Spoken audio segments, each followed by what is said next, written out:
Hello, and welcome to Poets Against Racism in This Together. I'm Jo Shire Bugay, President of the Board of Directors for the Watershed Journal Literary Group in Brookville, Pennsylvania. I'm also a poet, writing under the pen name Patricia Threshardt. The Watershed Journal Literary Group is so honored to be co-sponsoring this poetry reading, along with Poets Against Racism, a performance poetry group that hails from Nottingham in the United Kingdom. Before I introduce our hosts to start the readings, I'd like to share a few thoughts. During this event, being held on the anniversary of the murder of George Floyd, you will hear works that explore the issues of hate, of bigotry, and of racism. These are tough, sensitive topics, and the emotions they evoke can be challenging, even overwhelming. We ask that you be prepared for images that might upset you. And of course, we ask that you open your hearts to the messages this poetry brings. At the end of the event, we'll provide some ideas for you to explore the important concept of allyship. Leading us through the readings tonight will be our hosts, Manjeet Sahota, Debbie Allen, and our invited speaker, Dr. Joseph Kroski. Each will share some poetry as well. Manjeet is a poet and co-founder of Poets Against Racism, and he's joining us very late in his day from Nottingham. Since 2016, when he co-founded PAR, he has performed his work throughout England, hosting the Nottingham Poetry Festival in 2019. His mission, as will be apparent tonight, is in part to spread the words of unity, of humanity, and love. Debbie Allen was the one who brought this idea of collaboration forward. A writer herself with much of her published poetry dealing in the issues around social injustice, she serves as an associate poetry editor for the online journal Poets Reading the News. And Dr. Joseph Kroski is a professor at Clarion University. He's dedicated his professional life to public service. He's a certified teacher at the Search Inside Yourself Leadership Institute and wholeheartedly supports its mission to develop wise and compassionate leaders. In every aspect of his life, Joseph is an activist and an actionist for human flourishing. Thank you, Manjeet, Debbie, and Joseph for being here with us. Now, to start us off, we have a video poem titled Girl Walking Across Europe by one of tonight's poets, Lara Gavel, from Poets Against Racism. The video is meant to inspire poets and others to come together to address the global and complex nature of racism and bigotry. So Sarah, if you would cue the video, please, and thank you for your technical assistance tonight.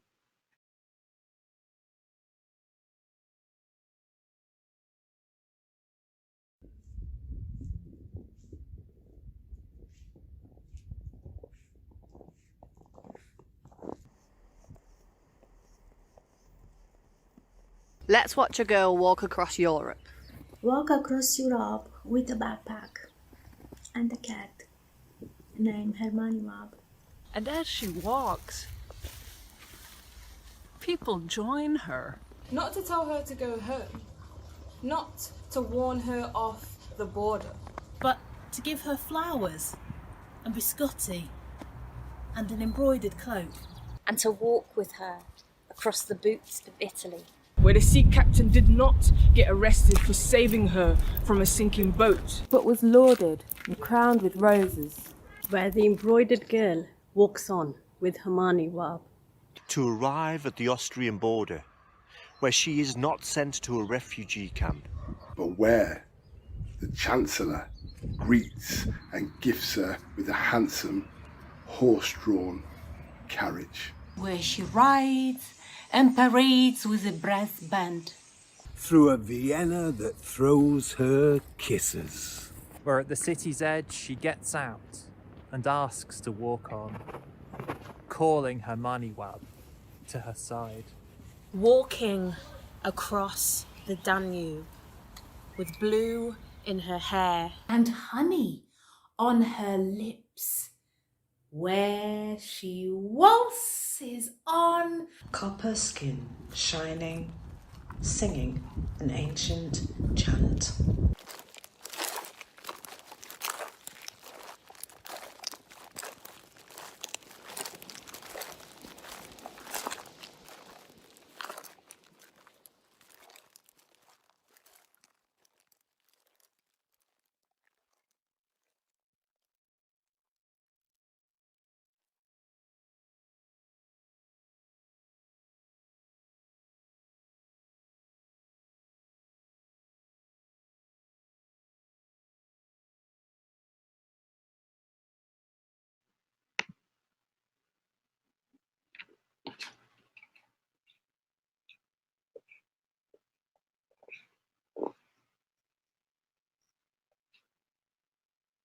Let's watch a girl walk across Europe.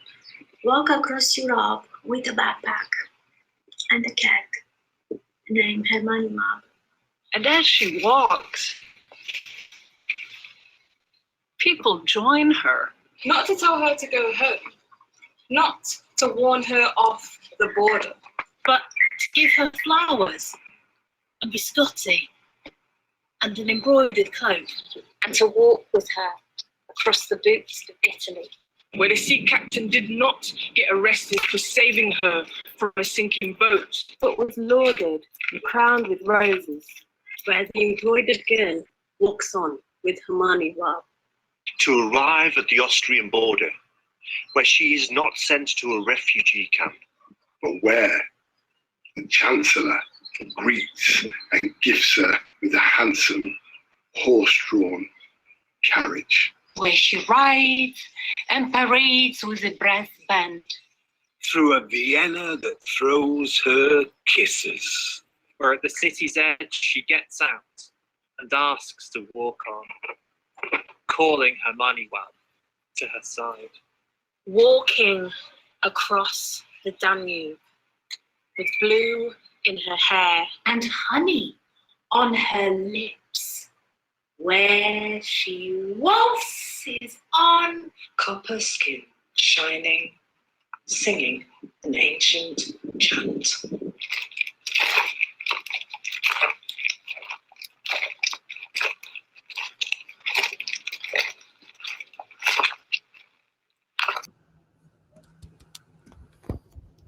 Dr. Turman suggested several poems, including Pittsburgh poet Toy Derricote's poem, Why I Don't Write About George Floyd. And I thought about that one. He also suggested Langston Hughes' I Too Sing America. I liked another poem, A Small Needful Fact by Ross Gay, in memory of Eric Garner, reminding us to recognize that his hands cared for beans and planted flowers that make it easier for us to breathe. Wayne Swanger shared a powerful poem, but I'll read Minor Miracle by Marilyn Nelson. Here goes. Which reminds me of another knock on wood memory. I was cycling with a male friend through a small Midwestern town. We came to a four-way stop and stopped, chatting. As we started again, a rusty old pickup truck, ignoring the stop sign, hurricaned past scant inches from our front wheels. My partner called, "Hey, that was a four-way stop." The truck driver, stringy blonde hair, a long fringe under his brand name beer cap, looked back and yelled and sped off. My friend and I looked at each other and shook our heads. We remounted our bikes and headed out of town. We were pedaling through a clear blue afternoon between two fields of almost ripened wheat bordered by cornflowers and Queen Anne's lace, when we heard an unmuffled motor, a honk honking. We stopped, closed ranks, made fists.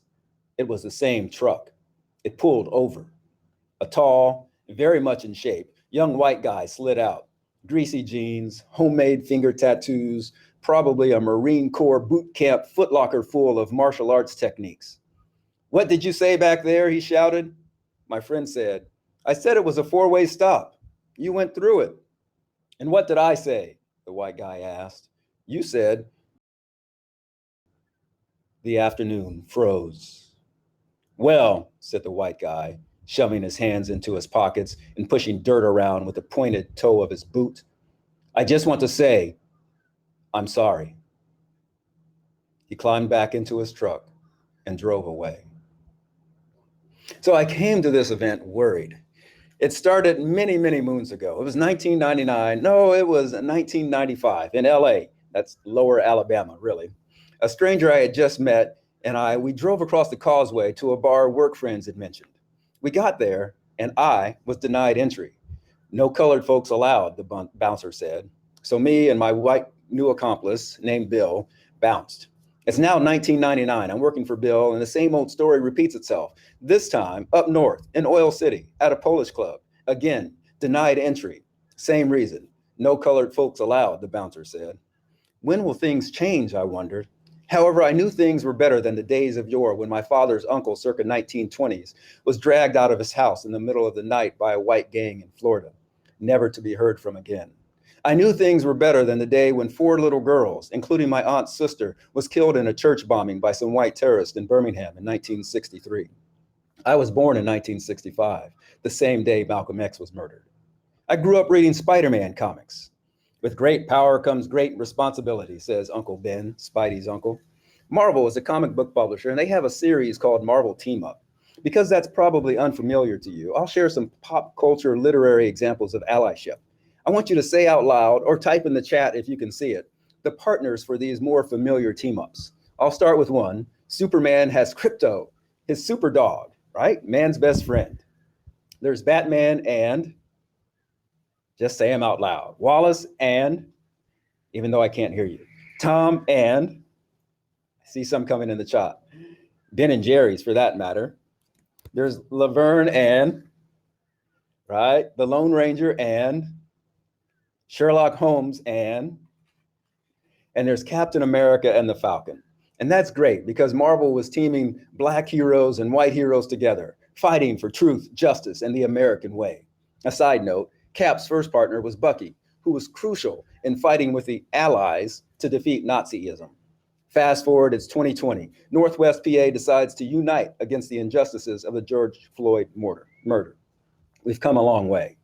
Just the things that I know about include Clarion University creating a class on anti-bias and anti-racism, just as the University of Pittsburgh did. Theirs was mandatory. Our university and others created LibGuides, resources for anti-racism that include books, videos, research, and more. Clarion University had a vigil, and so did many nearby communities. Indivisible Revised helped with rallies and vigils. Facebook groups sprang up, including Empowered for Change and the Hub for Progress, where you can see announcements about workshops and other things to combat racism. Other Facebook groups like Clarion PA Protests for Social Justice were created for special events. Groups like the Veterans for Responsible Leadership span local boundaries and others. Several church groups that I'm aware of. There's the Racial Unity Discipleship Group in Clarion area started by Trent Kirkland. In Oil City, Jeffrey Polly and Kay Gordon Brewster started Together We Can. They're still holding Sunday supper events, and they've got a scholarship for youth for social justice. Sisters Tina and Marion out of Oil City hold book clubs, and one book they did was Waking Up White, and they've done other activities. There's been a multitude of events by the Jewish Community Center of Greater Pittsburgh, the Center for Loving Kindness, and the Episcopal Diocese that I belong to, of Western New York and Northwestern PA, held Sacred Ground, and they also formed the Commission to Dismantle Racism. So many more events. I don't know all of them, but I think that in light of all these events for allies, we can believe that a change is going to come. We can rest assured that, in the immortal words of Bill Withers, you can lean on me when you're not strong, that together we can overcome. Together we can build relationships. And so let's close on that idea of building relationships. Allyship is built on relationships, and relationships are built on connection. Now, I'm working on this. Lord knows I need help in this area some places. Nevertheless, I'm about to share a practice that's good to keep in mind when working to enhance relationships and the ability to talk to strangers, like social scientists like Malcolm Gladwell and others have exhorted us to do. So here's one way that my wife, Sunshine, and I practice to develop these bonds with strangers and friends and family. First, if you will, take with me 3 deep inhales and exhales. Just breathe in. Exhale a little bit longer. 2 more times. Inhale and exhale. And 1 more time. Inhale and exhale. And just doing that changes my sense. And if you start the day with these thoughts, and why? Because these thoughts become things. Thoughts become reality. When you wake up, and you can do it with me now to practice, put your hand over your heart and say to yourself, may I be happy. May I know peace. May I know love. And we encourage you to greet each person you encounter with similar thoughts in your mind. Now bring to mind a person, a friend, a loved one, the person behind the mask at the store that you saw today, and think about that person, knowing these things about them. This person has suffered just like me. This person has had bad moments and bad days just like me. Now, allow these thoughts to come to your mind as you think about that person. May you know love. May you know peace. May you be happy. And if you can greet each person with that kind of thought in your mind and in your heart, that I think will have some amazing effects in the world. And so, brothers and sisters, neighbors and friends and helpers, anti-allies, anti-racist allies together, may we all go in peace to change our hearts and be the change that we hope to see in the world as we breathe life into this call for justice, equity, and an end to systemic racism. Hope you enjoy tonight's events. Thank you. Wow, Joseph, what fantastic words. What fantastic message. What a brilliant way to start the event. I really want to echo some of the words about building on love, humanity, solidarity, and allyship. It's critical. We are a global resistance movement of poets and artists and performers and activists. We have more in common than divides us. And we're always told by governments to not trust each other, to fear the other. And that's what Poets Against Racism is against. It's about bringing people together, bringing a community of artists together, using our poetry to make a point, to be the weapon against oppression and racism. It's a very simple concept. If you're a poet and you're against racism, you're in. So solidarity from Nottingham in England to Brookville, Pennsylvania, solidarity from the movements around the world to challenge bigotry. So it's a fantastic night. I'm really, really honored to be here and making links. We're going to listen to some fantastic poets tonight. And I just want to say how important it is to have, sometimes cities come together and you have huge events, London, New York, that's fantastic. But when small places like Brookville and Nottingham come together, it shows that racism can hide nowhere. It isn't safe for any racist to feel confident in any village, in any street, in any town, because we will stand up and oppose them. And that's the key message tonight. And that's brilliant to make this connection. So I think it's really important to remember that and remember what we do as artists, as poets. Our words carry weight in the movement again, challenging bigotry and racism. So that's what Poets Against Racism is about. As a poet, I'm wary of what governments do to divide us, and they use flags and nationalism to divide us. They wrap themselves in a flag and say nobody else can come in, and they use flags to divide and to persecute others. So I'm going to read a poem, which is my poem, and it's a message, really. It's a warning about how flags and nationalism is used to persecute others. And maybe we need to create a different flag. It's not based on the ideas of the governments and the rulers. So brilliant to be here. I'm going to leave you with this poem. It's called My Flag. My flag has no edge or borders. It doesn't make me stand up, salute. It doesn't give me orders.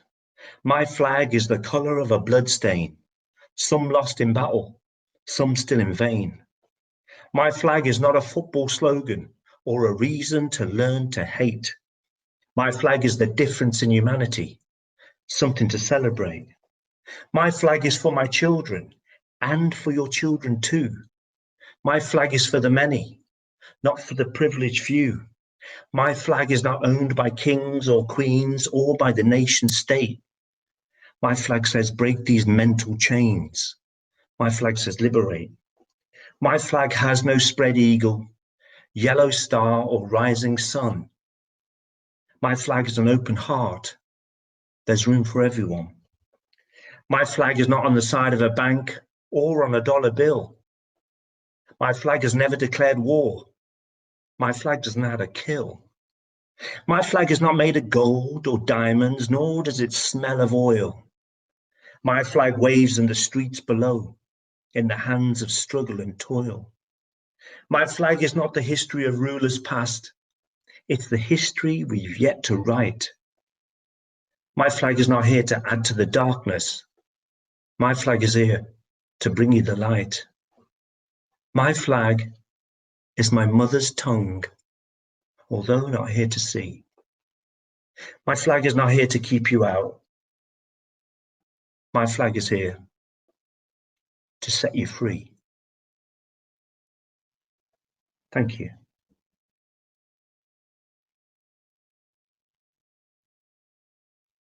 And beautifully, we'll now move on. Hi, everyone. And Manjit, thank you so much for that. It was beautiful. My favorite line was, my flag is an open heart. There's room for everyone.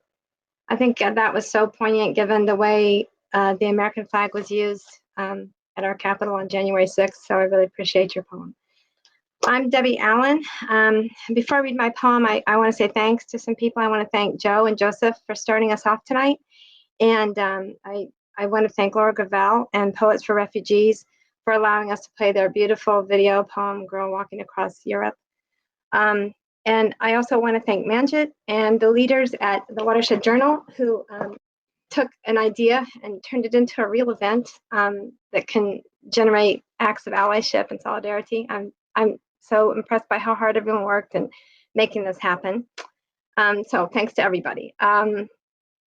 Before I read my poem, I'll give you a little background on it. It came together from several circumstances.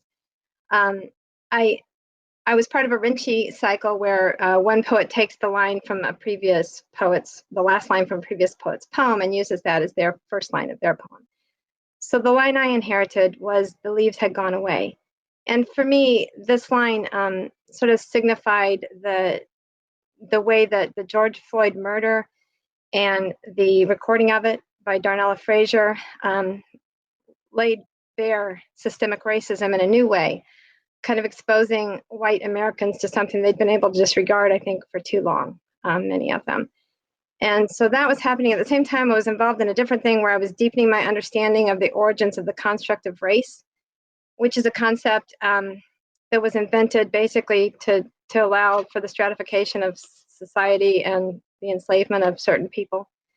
And I was also thinking about the Human Genome Project and its findings on race, which essentially are that people of different races actually are closer to each other genetically than people within the same race. So anyway, all that went into my head. And from that, I wrote this sonnet. The leaves had gone away. The leaves had gone away. By shaggy shard, gray bark fell free and rests where veed roots thrust. The cambium, yet festering, was carved through. Sapwood circles blood to surface rushed. Stark naked heartwood will decay and must endure the truth. Our sameness science proved. For method, replication lies with us. Might we exploit a globe's collective mood?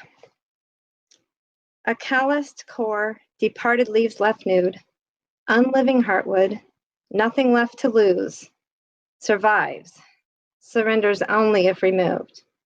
How can we fell the mighty ancient ruse? Let's bud anew, relentless, and embrace the other. Science says there is no race. So with that, I'm now pleased to introduce our first featured poet, Tabassum Shah, or Tabby. So I'm going to give some background on Tabby. She was a student in Philadelphia and London and then became a history professor. And now she lives in rural Western Pennsylvania, where she's a community activist. And she basically likes to bring together voices from rural Pennsylvania to the conversation about how local communities can change. And I just want to say a few more words about Tabby. As a young teen and a child of Pakistani immigrants, she used poetry as a way to get through her feelings of feeling different from her peers in Southern Appalachia. And then that emphasis on difference grew to a focus on similarities in humanity across the globe. That's a beautiful thing. And Tabby's now working on a poetry manuscript, and she has published poetry in the Watershed Journal and the Bridge Literary Arts Journal. So welcome, Tabby. Thank you, Debbie, for that introduction. I feel so honored to be here sharing solidarity with other poets against racism. This first poem is called Banned, and as an American-born Muslim, this poem is my reaction to Trump's bigoted Muslim ban executive order, which went into effect at the end of 2017. This order separated families and denied people opportunities to work, to travel, to study, and to seek medical care simply because of what they believed in or where they were from. President Biden has since then rescinded this ban, but this isn't enough to put out the flames of xenophobia and Islamophobia. And so as I would like to address my American friends out there who may be watching, please encourage your congressmen and women to pass the No Ban Act. So no discriminatory orders and legislations will be placed on any future immigrants. So please get in touch with your Congress people to encourage them to pass the No Ban Act. So the poem is called Banned. Disbelief and consternation hold me fast as I wrestle with verbal futility. My writing has taken an asemic turn where vacuous meanings reside in non-specificity. Who will fill in the gaps and interpret these symbols and lines? Text and image fail to fuse into any cohesive unity. My pen scrapes arbitrarily upon the page, opening it up to all subjective interpretations. Disassembled in inaccessibility without semantic context. I smolder, I simmer, I'm a closet Muslim. Members of my cohort banned. I'm done with apologies. This brown poet of rural America, I sought camaraderie with seekers of sanctuary. I stood up and regretted it immediately, voice faltering as I posed my question. What do the birds in your poems signify to you? Is it your flight to find safety in the asylum you seek? Is it your homeland of your past in your pre-displaced days? Is your heart always aflutter because a caged bird resides there? Is it the peace you seek? In this world, where it is easier to take up blindfolds against lies, greed, corruption, indecency, bigotry, are we to the point where we have no choice other than to massage justice with bribes? Is the basis of improvement hope obsolete? I choose to struggle with the inadequacy of words. Warily, I gaze into the summer's haze, and flashes of crimson catch my eye. In the cardinal's crest lie my words, etched on individual barbs, arranged in an intricate microstructure. They're trapped there, like the air between barbules and downy feathers. Cohesive they are only in flight. Will they have the power to unfurl the threads of time? Will they take us soaring high beyond our regression so that we are no longer a grieving nation and we are refashioned into a reinvigorated, restored faith?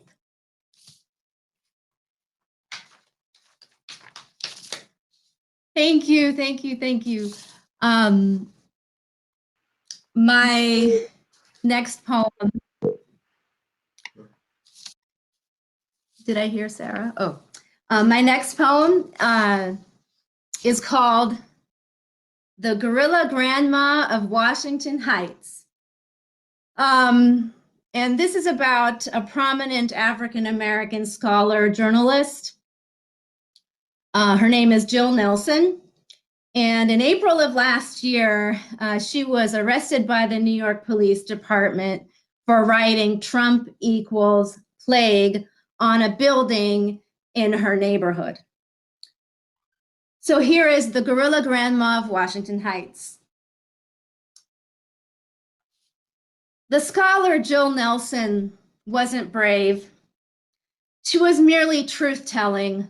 Trump equals plague on an abandoned plyboarded building, her fingers whitening from the chalk. Shoved and frisked, arrested without reading her rights. "Do you have any weapons?" they asked. "Words," she said.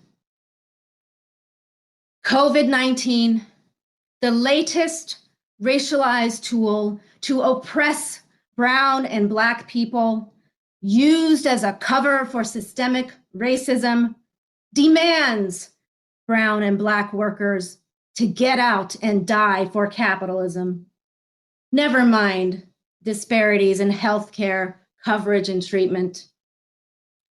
Jill Nelson called out Trump for his aiding and his abetting to keep the economy open and running on the backs of workers in vulnerable communities.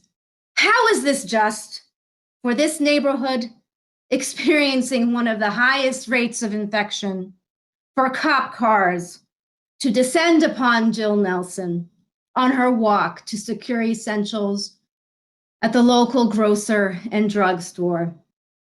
Surely they could have removed their blinders and exercised empathetic humanity for communities accustomed to living under the pandemics of structural racism and gentrification for decades and centuries in the making, all of course amplified by COVID-19.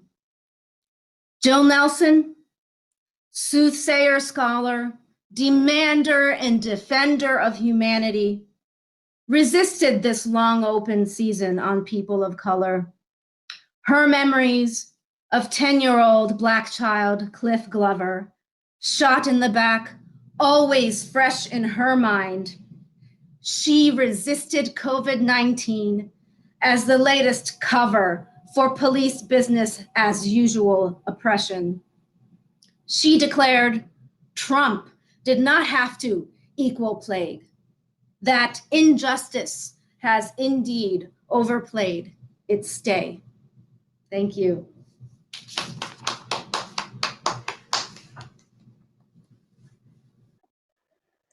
Thanks, Tabby.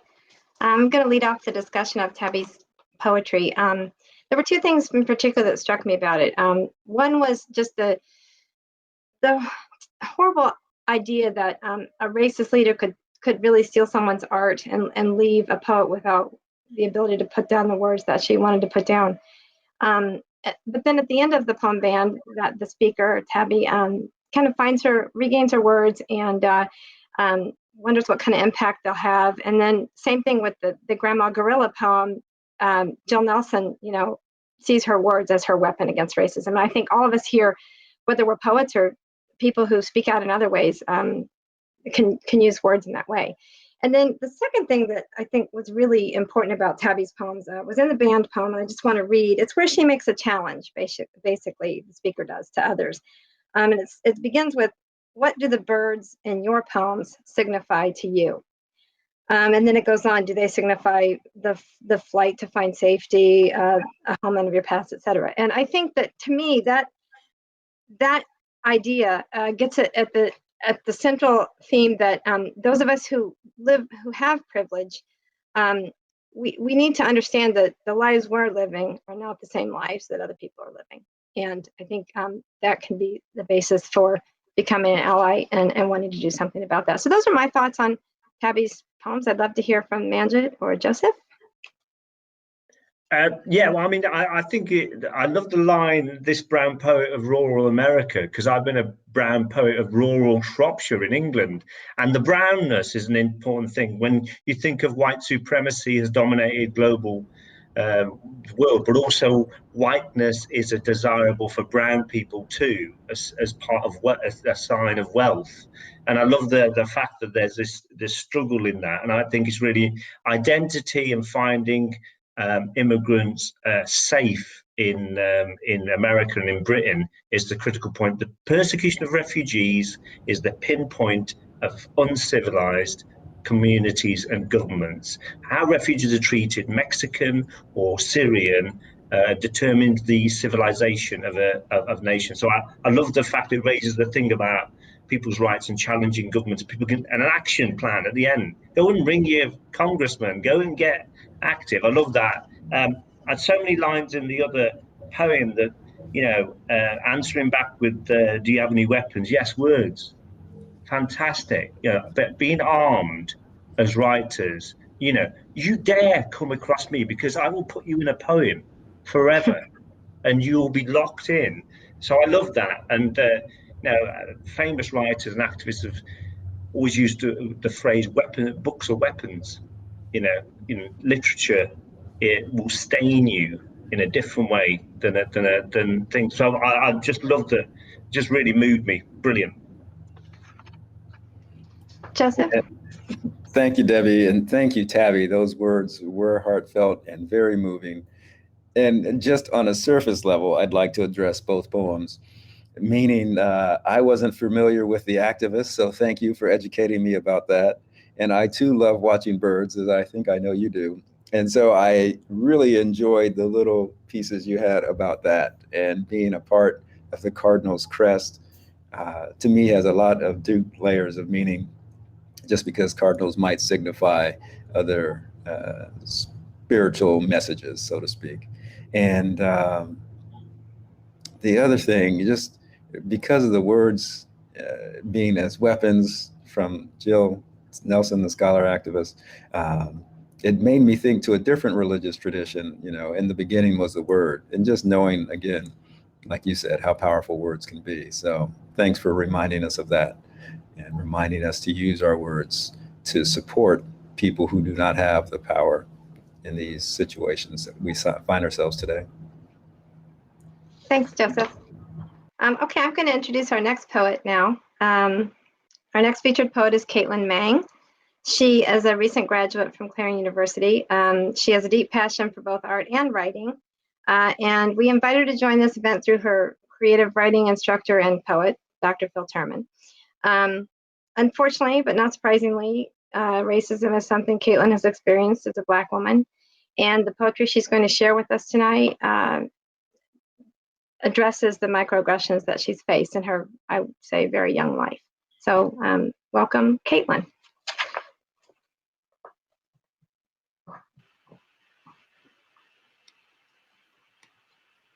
Hey, this is me just to say I sent a thing to Caitlyn to pull her up. So Caitlyn, if you can hear me, click accept. I did see Caitlyn at the beginning, so she was here. She's here. I'm just waiting for the invitation to go through. So also, I want to say, you guys, thank you so much. This just means so much to me personally, to see you and to hear the words that are coming through. I'm trying to fill time, but I also very much mean that. So thank you. We'll give Caitlyn, just a moment here. It's turned into going to university for me. This is fantastic. I didn't even pay for the course. This is great. free knowledge. But it's brilliant. It's brilliant to have, just to share the emotions and feelings of, when people read and be in the same room. But yeah, technology, eh? Hey, yeah. Here she All is. right, here she comes. I'm off. Hi, Caitlin. All right, so thank you for that lovely introduction, first of all. I really appreciate being able to read for this event. So this first poem is actually, it was part of a story that I had written for the creative writing class that I was in this past semester. And it basically chronicles my life as a young Black woman and a lot of the microaggressions that I did face, unfortunately, and I just really hope that others can relate to it, even though it's a pretty heavy topic. It's not a very happy topic, but I just hope by bringing light to something like this, we can continue to fight against it. So this one is called They Don't See a Child. They don't see a child when they see her ebony complexion and deep brown eyes, but a doll that looks good for a day and is forgotten the next. A child in a beautiful purple dress told she looks surprisingly her best, and that's not what they expected. As her life progresses, she learns about the Boston Tea Party and Columbus, but slavery in a land taken from others of a lighter color is too much to put into a simple curriculum. So they cut and rush through rose-colored lessons of passion and violence. And as school continues, there's no room for the girl in the arts because of the color of her skin dictates if she can play the role of Cinderella, because why would a girl with such a dark complexion be able to handle a dance with the prince? But nothing could prepare her for the aggression over her complexion, perpetuated throughout her life, where the color white is right and black is wrong.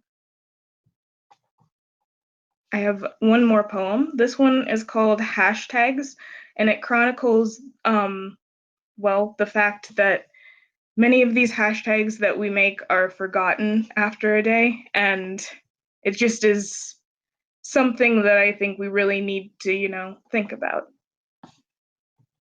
A passing trend of Black Lives Matter, but lives shattered because a walk down the street means you're in danger to some stranger who has a gun. And suddenly shopping is no fun because of the stares of those who don't care to learn about a history besides theirs, or the way other races carry themselves and are accused of starting a sickness. People think it's okay to take lives away and continue to make hashtags that will be forgotten in only a matter of days. Thank you. Okay, I'll go ahead and start while we're getting Manjit up. I was so excited by Caitlyn's two poems for two primary reasons. The first poem, they don't see a child. In that poem, what really struck me was the commentary on the history that's taught and the history that's not taught. It was particularly relevant to me because I worked for years in educational publishing. I know what goes into textbooks and what states allow what to go into textbooks, et cetera. And it's terrible. And I think too, like I mentioned earlier, I gave a deeper thought to the construct of race and its origins earlier this year. And really, frankly, I learned about that relatively late. And so I think not only should a true history be taught in our schools, like Caitlyn mentioned, but also true science on the subject of race needs to be taught in our schools. And if anybody wants to know more about the origins of the construct of race or the findings from the Human Genome Project, you can go to genome.gov and look for the glossary and check out the word race. So I'm so glad that Caitlyn brought up that particular point in her poem. Really resonated for me. And then the second poem, I agree 100%. That to me, this poem is the reason for this event tonight. Hashtags. I want to read the last lines again. people think it's okay to take lives away and continue to make hashtags that will be forgotten in only a matter of days. This is my fear. This is why I want to do events like this, is because I'm afraid that those of us who are horrified by what we saw happen to George Floyd, that's going to fade, that horror is going to fade, and the protests will dwindle. And this is where I think, again, allyship comes in, that we can, turn protests into actual, actions and change that can make a true difference in people's lives. And so I can't thank Caitlyn enough for contributing these 2 poems, and I'd love to hear what Manjit and Joseph have to say about them. Who wants to go first? Like a double act. You go first. I'll go second. All right. Thank you. Thank you, Caitlyn. And it was so wonderful to read those words. And actually, I read several of the poems, and yours made me think, oh, maybe I should write something. And so I actually wrote a poem inspired by some of the things you shared. And it motivated me to include some things in my opening talk that I probably hadn't thought to include. So I appreciate that. And like Debbie shared, we don't want it to just be a hashtag. So I'm thankful that, Debbie, you're hosting this type of event, and all the artists here assembled have created works for this. So I'm so thankful to be a part of this. Thank you. Thanks. Yes, I mean, I echo the Caitlyn's points to ask the question about, is this it? Will we forget? What happens to the next murder? What happens to the next march? Do we continue to march? How tiring is it? I've been marching against racism for 42 years. There will be a point where you go, it's got to come to an end. But it also raises the question of actually why it's so important to actually not just have the hashtag. It's to follow it with multiple ways of challenging. And also the first poem, a lot of time you can write a poem and then lose yourself in it or be just detached from it. But the heart of it is, why can't I be in every nursery rhyme? Why can't I be a superhero? Why can't I be a princess? I tell you why, racism is why, and that just hits you really hard. It's a subtle hit, but it leaves you with a question of, wait a minute, this is ridiculous. So brilliant poetry. I think that Caitlyn, well done. I really enjoyed those. Okay, I'm going to go ahead and introduce our next featured poet. It's Patricia Thrushart. Patricia's a poet and writer. She's had 3 books of poetry published. Her works appear regularly in the Watershed Journal and on the website North South Appalachia.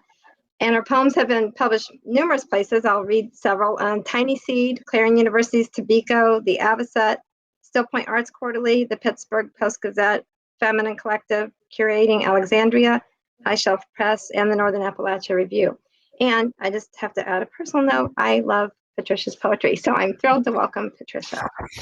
Oh, thank you so much, Debbie, for that introduction. And let me just compliment everyone so far. I'm just enjoying this so much. And I'm so thrilled to see all of the positive comments in the chat. So thrilled to add my voice here as a poet. And I'm going to read 2 poems from a book that I've written, paraphrasing the testimony of abolitionists and fugitives from the Underground Railroad. This book will be published later this year by a local independent press, and I'm excited about that. The book will be called Inspired by Their Voices. And these stories I picked especially because they were told to one of the most important, inspirational, and impactful member of the Underground Railroad in Philadelphia, William Still. William was a freeborn African-American living in Philadelphia. He personally saved hundreds of fugitives from recapture. And as the chairman of the Vigilance Committee in Philadelphia, his work saved thousands more. Just a tremendously inspirational figure.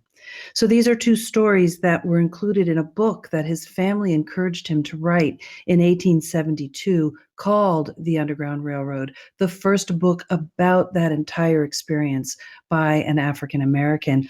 It was so important that it became an exhibit in the 1876 Philadelphia Centennial Exposition. So these are two poems I wrote based on the testimony told to him by these fugitives. The voice of Charles Ball. Her body belonged to an old man who planted tobacco and died in debt. She and her children, including me, were taken to the block to settle his estate. I was 4 and naked. A man bought me, wrapping my body in a child's frock that belonged to one of his own. She ran after us, sobbing, and taking me down from the horse that was riding me away. Buy us all, she pleaded. But the man could not. Then the slave seller came alongside with 3 blows from his whip and dragged her back to the auction. Her cries faded as we rode on. The voice of Clarissa Davis. Brothers, you will not leave me behind with the whip and the tree. When you go, I will go, dressed as you. Why not? What do I want my womanhood for? Not the eyes of the master's son and his ready hands. Brothers, how we became separated, I do not know. You went ahead of me in your push to be men among men, not chattel among pigs. And I strained to stay with you, but lost the road. No way forward, no way would I go back to the heated brand, ready to sear slavery on my skin. I found a coop once used for fowl and crawled in, finding food at night meant for dogs.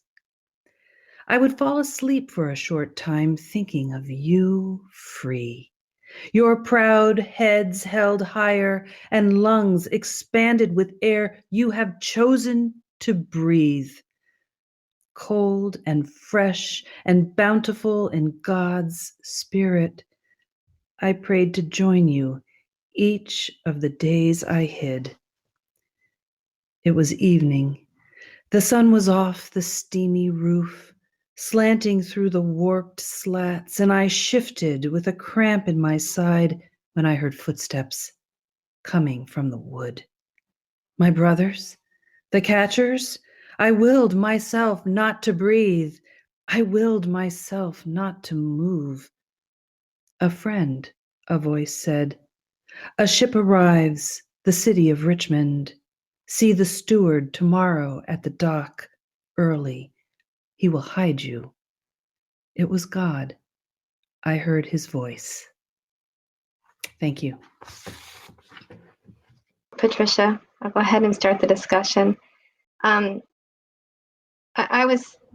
Patricia asked, whether these poems are going to be a good fit for this event, and I when I read them, I thought these poems have to be included in this event. I mean, for one thing, they give a voice to enslaved persons right here in our event tonight, and that's incredible.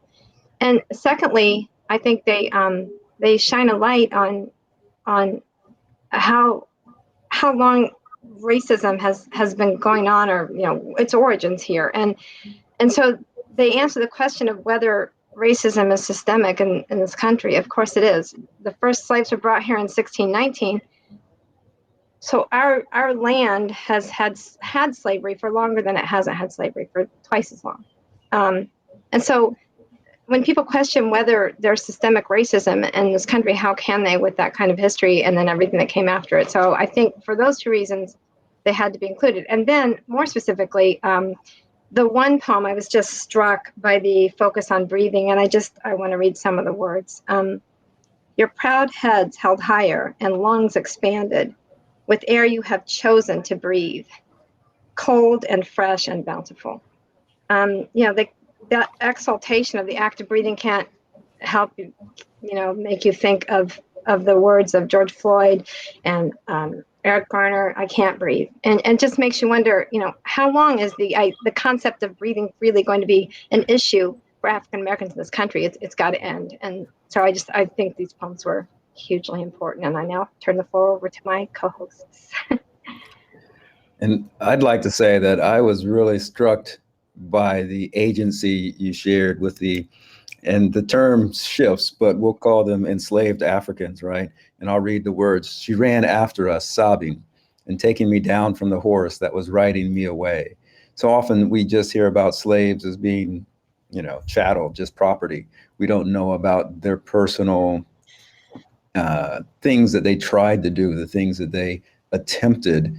And this makes it so much more personal. And the second story as well, showing the resistance, showing the resilience, showing the creativity and the ability of ancestors to resist this enslavement that had been thrust upon them in any way that they could. And if it was just the idea of getting a breath, like Debbie suggested, you know, that was about all that was afforded them. Nevertheless, that was enough to help them continue and be hopeful that a change would come. So thank you very much. Thanks, Joe. Yeah, so important, Joe, to take ownership of taking a voice and be brave enough to take that voice and bring it to life and stand with it. And a lot of the time there's a big debate about whose voice you use in poetry. I think when it comes to solidarity, you bring everybody's voice forward because you're showing your compassion. You're not replacing the person. You're a poet raising a flag, raising that voice and bringing that voice back and say, you know, if they didn't have the right to speak, then I'll speak on their behalf because the fight's still here for justice. So that comes across really strong, and it reminds me a lot of debates, discussions we have when people write as a poet on behalf of other fighters and people who have struggled in the past. I think it's so important to go, we are all in it together. You know, we all qualify to be a good human. So therefore, that's why we're writing. So brilliant, you know, and I really like the intensity of it. And again, beautiful written poetry. Wow. We'll steal a lot of this tonight. Back to Britain. Okay, I'll turn it over to Manjit now to introduce our next featured poet. Yes. Okay. I'm going to introduce two poets, and the first poet I'm going to introduce is Emeka, known as AKA True Colours. Now, True Colours is a poet, a writer. His poetry is really quite intense. He's written a book. He's got out, Outspoken, just out fresh off the press of Outspoken. It is available to get on Amazon. I thought plug his own book for him, and I'm always honoured to have him part of Poets Against Race event. He's always been a true soldier in terms of going, yeah, when do you need me? How can I get here? Sometimes we have so many technical problems to get together, but most of the time it works. Emeka, are you there? I'm here. Can you hear me? I can hear you. Can you put your camera on? That'll be I know. great. I thought I had, but somehow it's You're such yeah. I know. Sorry. What a beautiful man. What a beautiful sight. Right. Behave yourself. Ladies and gentlemen, let me just True Colours. Turn the lights up a little bit. Is that better? Hello, everybody. Hope you're well. Sorry about the technical issues. Not going to talk too much. I'm going to go into the first poem. This first poem is called Union Jack. I'm of British Nigerian descent. I go by the name True Colours. This is my clothing label, True Colours Clothing. And Manjit kindly has showed you my book, Outspoken, which I'll be reading from in a second. So this first poem is called Union Jack. And I was born in the 70s, grew up in the 80s. And the Union Jack was very prevalent with the BNP, the National Front.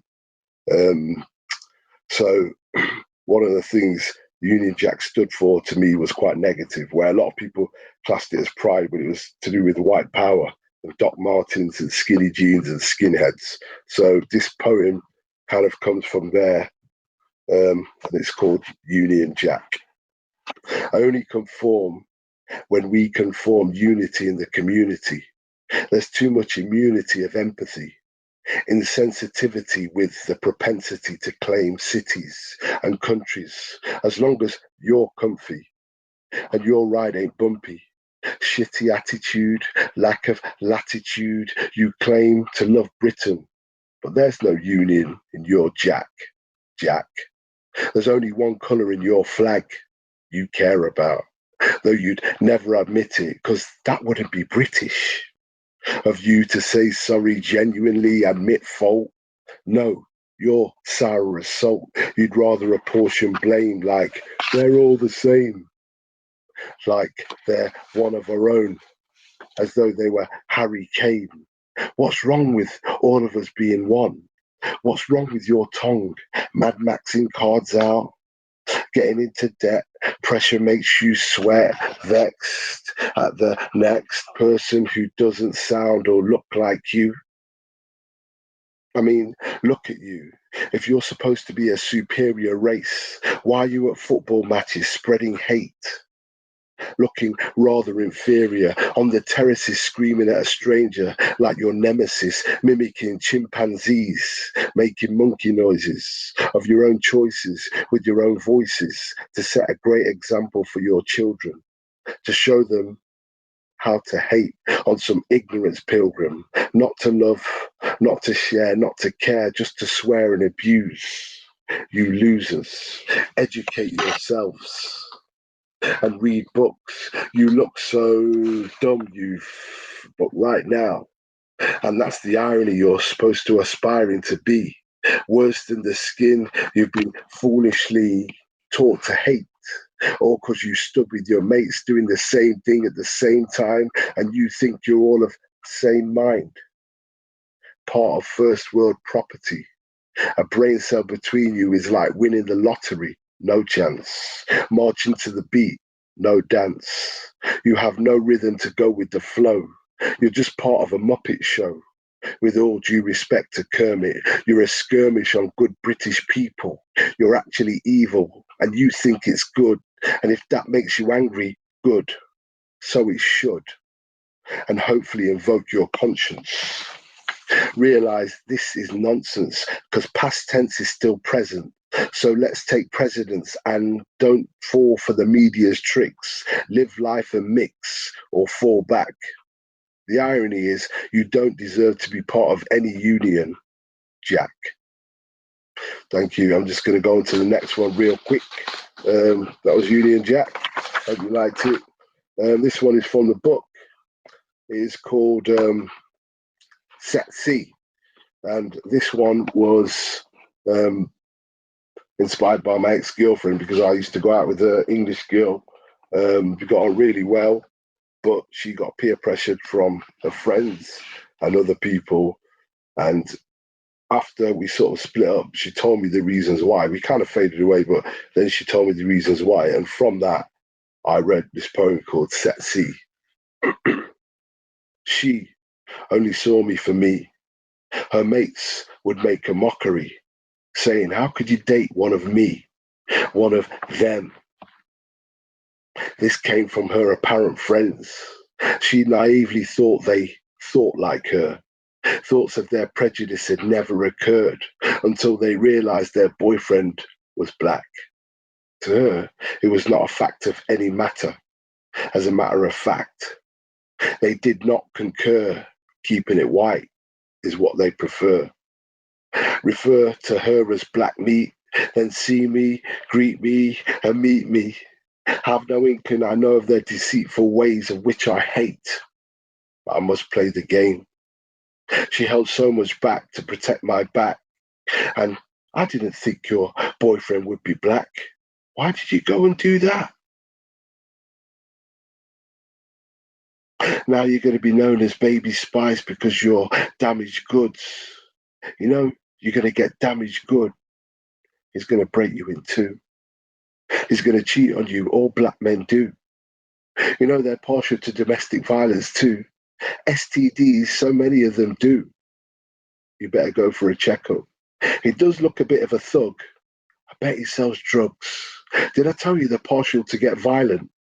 All this time, she's silent, keeping quiet while emotions run riot. Drained and tired, she cries in private, making her love feel like it's a sin. Are the people actually committing the sin? All because the colour of my skin? She said she wanted to tell me but didn't know where to begin. And all these years later, she opens up like an open book and she relates to me in detail all the barbaric, racist regale. Merely because she dated a black male, she was emotionally blackmailed to leave me, set sea and sail. Thank you very much. That's from Outspoken. It's on Amazon. So I would love to get this more over in America as well. So if you know, there's more where this came from. It's from the heart. It's from the soul. Show your true colours. Peace and love. Excellent. Thank you, Emeka. Thank you. True colours. Thank you very much. Superb every time. Always an honour to listen to you. And I'll start up by saying you sometimes have to lie down in a dark room just to be able to absorb Emeka's poetry, wordplay, clever use of comedy to lure you into a sense of security and then hit you really hard. I love the play on the Union Jack and using the Jack as the commonest English name and the no union existing at all. It's very easy to draw yourself into the poem, and that style is believe me, is electric on stage. And I really like the fact that it draws on personal experience, personal hurt, you know, in terms of the set C, in terms of the stereotypes of black men and being brave enough to go, these are the stereotypes of being a black man, and the stereotypes that we need to put into address and reverse them. And I think both poems leave you without any doubt of what Emeka believes, and you're drawn to want to know how do we get hold of the book and how do we get hold of the rest of the poems. But just I'd like to get some comments and feelings from Joseph and Debbie. Go ahead, Joseph.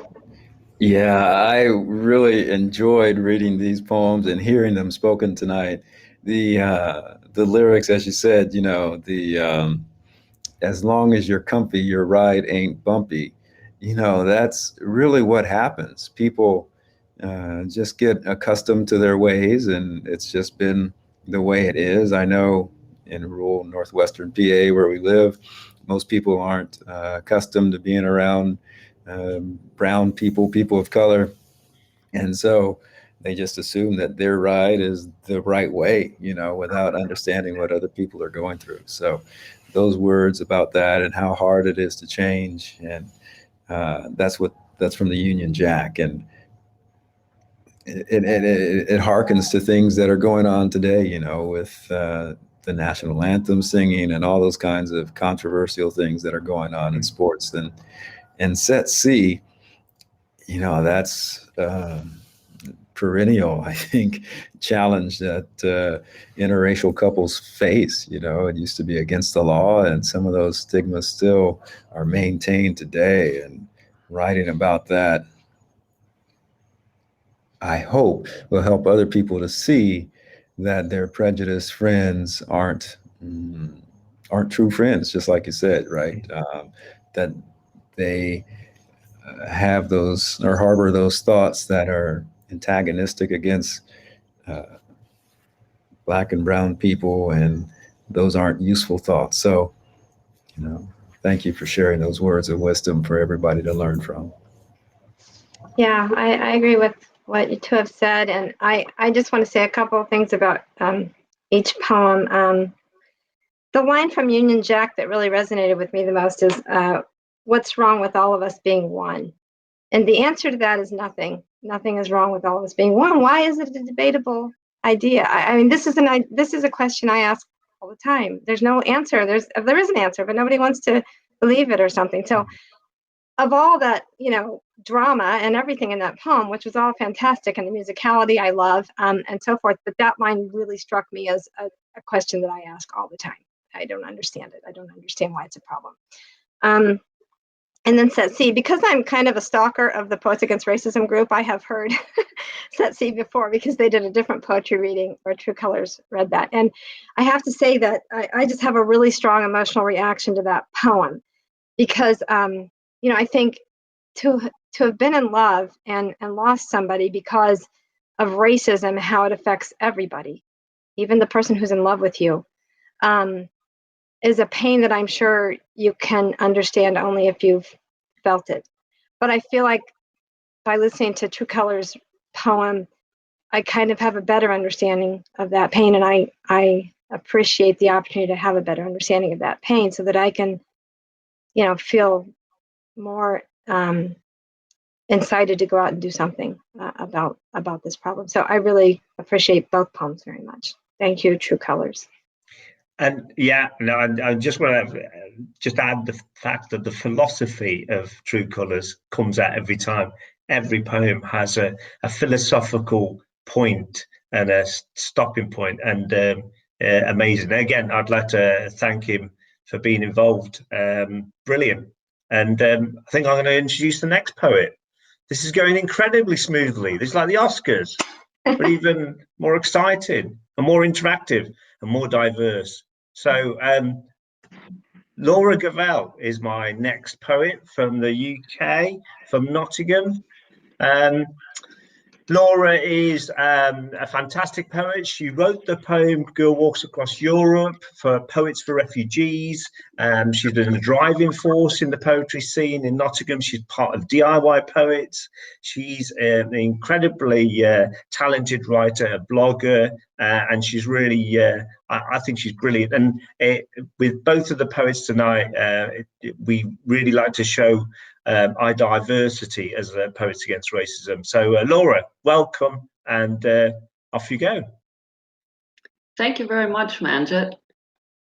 I'm honored to be here tonight as an American and a Brit on this collaborative effort to come together against racism, and honored to be able to read my work.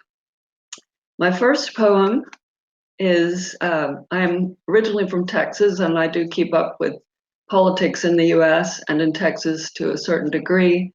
And this is called Texas Freeze Over, February 16th, 2021.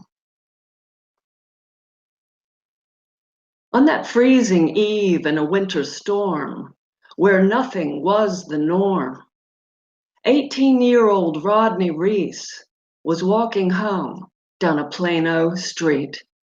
He'd finished his shift at Walmart, groceries in hand, still had a good ways to go, slipping and stumbling in ice and snow, still had a good ways to go when they showed up and slowed. He heard the shout, saw the colors of the car, felt a shiver run over his memory wars. Remembered what happened too. George Floyd in Minnesota, Eric Garner in New York, Ahmaud Arbery in Georgia, Daniel Prude in New York. Did the cops remember the truth as they told him to stop? That they'd been sent to make a wellness check? Not to be a pain in the friggin' neck, that the state was now a disaster zone of ice and snow, bodies freezing in homes. Did they remember that he was a man? That warnings were given by the weathermen, that warnings were shouted by the BLM? They asked him to stop. He sweated and labored on. If only he could get home or where someone could see what was going on. He peered resolute through the snow, through the dark, and he prayed. Where you going, son? I'm going home. While you're walking in the road. Sidewalks icy, man. Where are you going? You need a ride? I'm going home. Don't touch me. The cops get out, come close. Don't touch me, man. They grab his arms, cuff him. This is an investigation. So though it makes no sense to anyone with a few cells of gray, they charged him for walking home, charged him with being a pedestrian in a roadway. He spent the night in jail, managed to keep his heart from fail, managed to keep from other travail. Next day, the police chief let him go. So they should have taken him home. Didn't know what was in those cops' minds. Was it race? The chief couldn't say. Rodney, when asked later why he didn't want to stop for the cops, said, "I seen all this stuff with George Floyd. It hurts, man."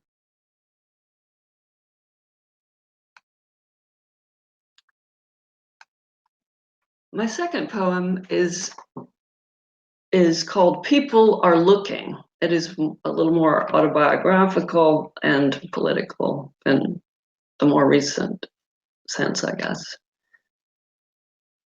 People are looking. They just keep killing Black men, these self-appointed vigilantes and cops, killing men jogging down the street like Ahmaud Arbery, or men coming out of a shop like George Floyd. And the BLM started marching, and the Trump response sent an Armageddon of armored cops and henchmen to attack people who were not armored, who were protesting the murders of Black men, a Star Wars attack on regular people, and the protesters march, wearing COVID masks, march through those streets, through smoke and tear gas, and the robotic cops bear down, brutalize, and my mind races to find the puzzle pieces because I seem to have missed something. 1968. I am 7. I walk into a church in East Austin with my brother, mother, sister. Moselle, who cleans our house and takes care of us kids, invited us to her daughter's wedding. And when we walk in and walk down the aisle and sit down, my heart begins to thud because people are looking, then not looking at us. We are the only white people there. 1988. I am 27. I walk into a church for the wedding of Sarah. She is a friend, a co-worker, a fellow accountant at the state auditor's office. And when I walk in and walk down the aisle and sit down, my heart begins to thud because something is similar, something is wrong. People are looking, then not looking at us. We are the only white people there. 2020. And my mind races to find the puzzle pieces as a despot's robot army marches on people who are protesting the murders of men, murders because of the color of their skin, an obscene scene of spleen sent by a president who is more mean than man, sending a smokescreen to make a show that is the only way he knows. And my heart thuds and my mind races to find the puzzle pieces. 1968, 1988, 2020, and I look back and ask, Sarah, where were the other people from the office? Why did none of them come to your wedding? During work days, we all worked together. During lunches, we ate out together. During out-of-town audits, we traveled together. My God, Sarah, I remember back then, I heard 1 or 2 excuses, busy, kids, but most had no kids. Most of our co-workers were single and white. Oh, Sarah, how blind have I been?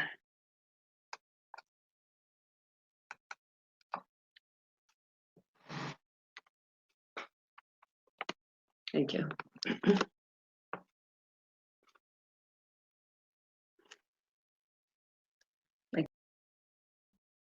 Wow, Laura, thank you. Absolutely fantastic.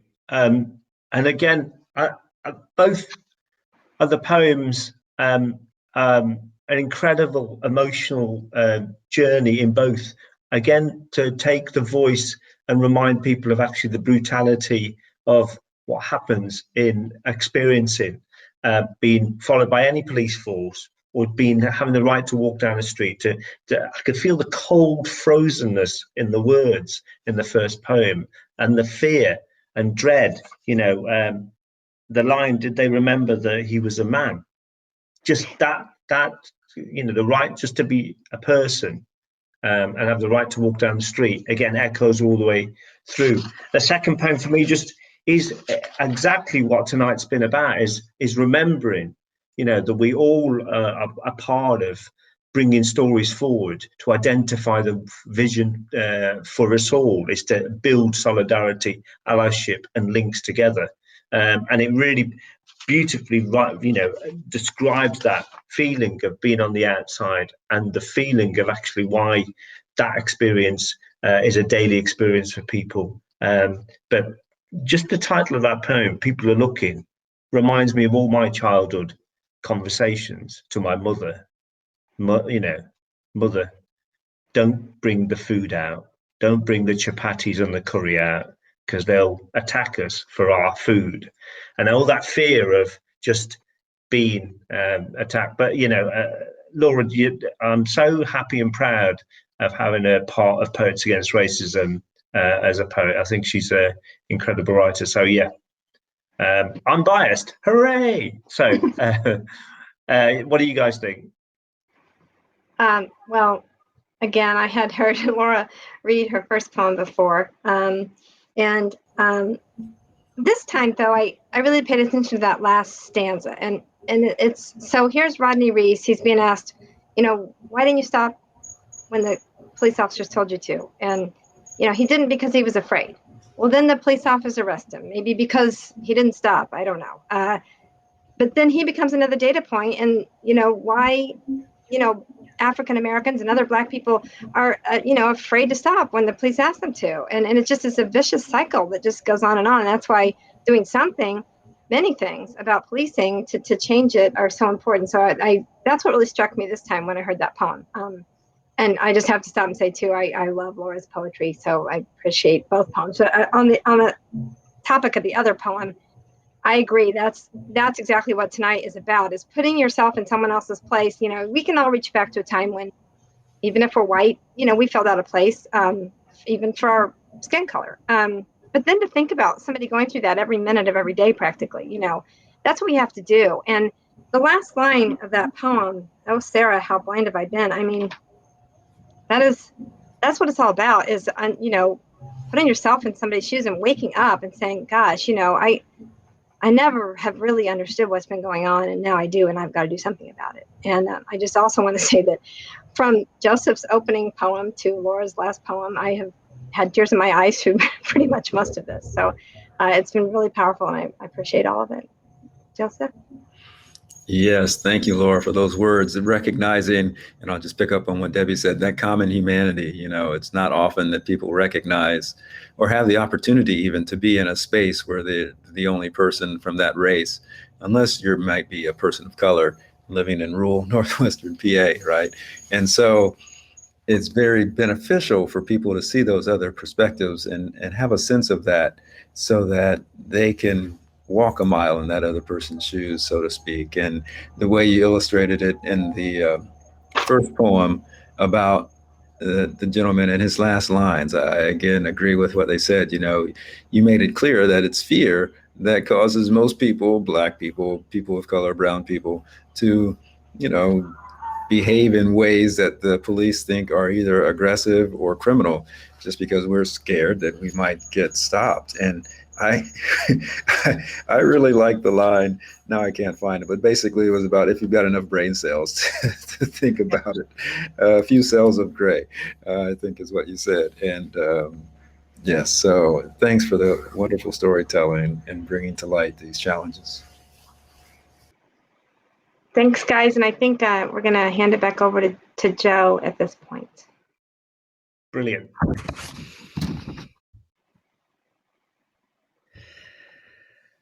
Well, you said you were in tears for a lot of this, Debbie, and I have had so many strong emotions too, sitting here, being part of this and also listening to, just the heartfelt and inspirational and the truth so articulated.